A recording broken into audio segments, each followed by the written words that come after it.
തികഞ്ഞ ആത്മവിശ്വാസത്തിലാണ് പറവൂരിലെ LDF സ്ഥാനാർത്ഥി E.T. ടൈസൺ. മണ്ഡലത്തിൽ കഴിഞ്ഞ കാൽ നൂറ്റാണ്ടായി നിലനിൽക്കുന്ന വികസന മുരടിപ്പിന് അവസാനമുണ്ടാകുമെന്നും മൂന്നാം തവണയും LDF അധികാരത്തിലെത്തുമെന്നും ടൈസൺ പറഞ്ഞു. 24ന്റെ മണ്ഡലം ചുറ്റി മഹിളകൾ എന്ന സെഗ്മെന്റിൽ അനുജ രാജേഷും ക്രിസ്റ്റീന ചെറിയാനും സ്ഥാനാർത്ഥിക്കൊപ്പം ചേരുകയാണ്. മാഷയുടെ ഈ പറവൂരിലേക്കൊരു വരവാണ്. കയ്പമംഗലത്ത് 2 ടേം, അതിനുശേഷം ഇപ്പോൾ പറവൂരിലേക്ക് വരികയാണ്.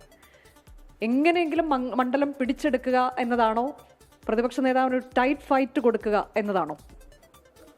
നമ്മൾ വിജയിക്കുക എന്ന് തന്നെയാണ് നമ്മുടെ ലക്ഷ്യം. നമ്മൾ അവിടെ 2 ടൈം MLA ആയിരുന്നു. അപ്പോൾ എനിക്ക് തോന്നുന്നു എല്ലാവരുടെയും ഒരു കൂട്ടായിട്ടുള്ള പ്രയത്നം എല്ലാ കാര്യത്തിലും, വികസന കാര്യത്തിലും ഉൾപ്പെടെ നമുക്ക് നടത്താൻ കഴിഞ്ഞിട്ടുണ്ട്. ആ മുന്നനുഭവമാണ് യഥാർത്ഥത്തിൽ നമുക്ക് പറവൂർ വരുമ്പോൾ നമുക്ക് ആവർത്തിക്കാൻ കഴിയും.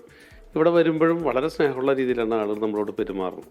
കുറച്ച് ദിവസങ്ങളേ ഉള്ളൂ. അപ്പോൾ ഈ കുറച്ച് ദിവസങ്ങൾക്കുള്ളിൽ ഇനി ഈ കാര്യങ്ങൾ ഐഡന്റിഫൈ ചെയ്ത് ജനങ്ങളുടെ മുന്നിലേക്ക് വെച്ച് ഒരു മാസ്റ്റർ പ്ലാൻ, ഒരു ബ്ലൂ പ്രിന്റിൽ നിന്നൊരു മാസ്റ്റർ പ്ലാനിലേക്ക് വരണം. സമയമുണ്ടോ? എന്നറിയോ, ഞങ്ങളെ സംബന്ധിച്ച് ഇതിൻ്റെ സംഘടനാ സംവിധാനം ഏറ്റവും പ്രധാനം. ആ സംഘടനാ സംവിധാനം എന്ന് വെച്ചിട്ടുണ്ടെങ്കിൽ പാർട്ടി സംബന്ധിച്ച് ബൂത്ത് വരെയുള്ള സംവിധാനം അത് നേരത്തെ റെഡി ആയിട്ടുണ്ട്. ഞങ്ങൾക്ക് കുറഞ്ഞ സമയം ഏറ്റവും നന്നായി പ്രയോജനപ്പെടുത്തുക എന്നുള്ളതാണ് നമ്മുടെ കാര്യം. ഇപ്പം ഇവിടെ പ്രധാനപ്പെട്ട പ്രചാരണ വിഷയം താങ്കൾ തുടങ്ങിയിട്ടുണ്ട്. താങ്കൾ മാത്രമാണ് തെരഞ്ഞെടുപ്പ് പ്രചാരണം തുടങ്ങിയിട്ടുള്ളത്. അങ്ങനെ ആ തരത്തിൽ കൂടി താങ്കൾ മുന്നേറിയിരിക്കുകയാണ്. അപ്പോൾ പ്രധാനപ്പെട്ട വിഷയങ്ങൾ എന്താണ്? താങ്കൾ വികസനം, അത് അല്ലാതെ ഇപ്പം VD സതീശനെതിരെ ഒരുപാട് കാര്യങ്ങൾ നമ്മൾ ഈ സോഷ്യൽ മീഡിയയിലൊക്കെ ക്യാമ്പയിനിങ്ങുകളൊക്കെ ധാരാളം കാണുന്നുണ്ട്. അതിലേക്കൊക്കെ താങ്കൾ പോകുന്നുണ്ടോ? അതുപോലെ പുനർജനി പദ്ധതി, അതൊക്കെ ഈ മേഖലയിൽ ഒരു വിഷയമാക്കി താങ്കൾ മാറ്റുന്നുണ്ടോ? എന്നെ സംബന്ധിച്ചുള്ള പ്രധാനപ്പെട്ട വിഷയം നമ്മൾ ജനങ്ങളിൽ ഉണ്ടാകുക എന്നുള്ളതാണ്. ആദ്യം അവരുടെ വിഷയങ്ങൾ കേൾക്കാനോ അവർക്കനുസരിച്ച് കാര്യങ്ങൾ ചെയ്യാനോ ജനപ്രതിനിധി ഉണ്ടാകുക എന്നാണ്. അതാണ് പ്രധാനപ്പെട്ട കാര്യം. അല്ലാതെ മറ്റു കാര്യങ്ങൾ ഇങ്ങനെ ഉള്ള രീതിയിലുള്ള കുറേ പ്രശ്നങ്ങൾ പറഞ്ഞ് അപ്പുറത്ത് പറഞ്ഞ് ഇപ്പുറത്ത് പറഞ്ഞ് വാക്കും തർക്കവും തല്ലുകൊടുത്തും ഒക്കെ ആയിട്ട് നടക്കുന്ന ആ രാഷ്ട്രീയം ഞാൻ ഒരിക്കലും ഒരു കാലത്തും കൊണ്ടു നടന്നിട്ടില്ല. പറവൂരിൽ വിജയം ഉറപ്പ്. 25 വർഷത്തിന് ശേഷം പിടിച്ചെടുക്കും. മറ്റൊന്ന് മൂന്നാം ഊഴം LDF സർക്കാർ. യെസ്, വളരെ കൃത്യമായിട്ടാണ് എനിക്ക് വേണ്ടി പറഞ്ഞു വിചാരിക്കുന്നത്.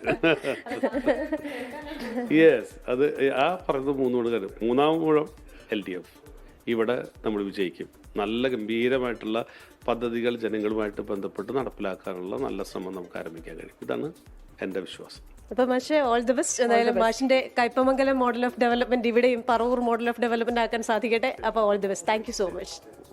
Thank you. ആശംസകൾ.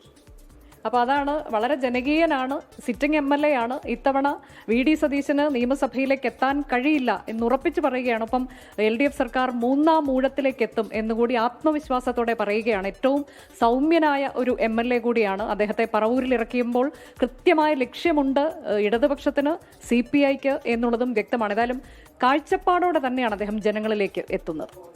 ലോകത്തെവിടെയായാലും ഏത് സമയത്തും 24 വാർത്തകളും ഓഗ്മെന്റഡ് റിയാലിറ്റി പാക്കേജുകളും എക്സ്പ്ലെയിനറുകളും വിശദമായി കാണാൻ ഞങ്ങളുടെ YouTube ചാനൽ നിങ്ങൾക്ക് സബ്സ്ക്രൈബ് ചെയ്യാം.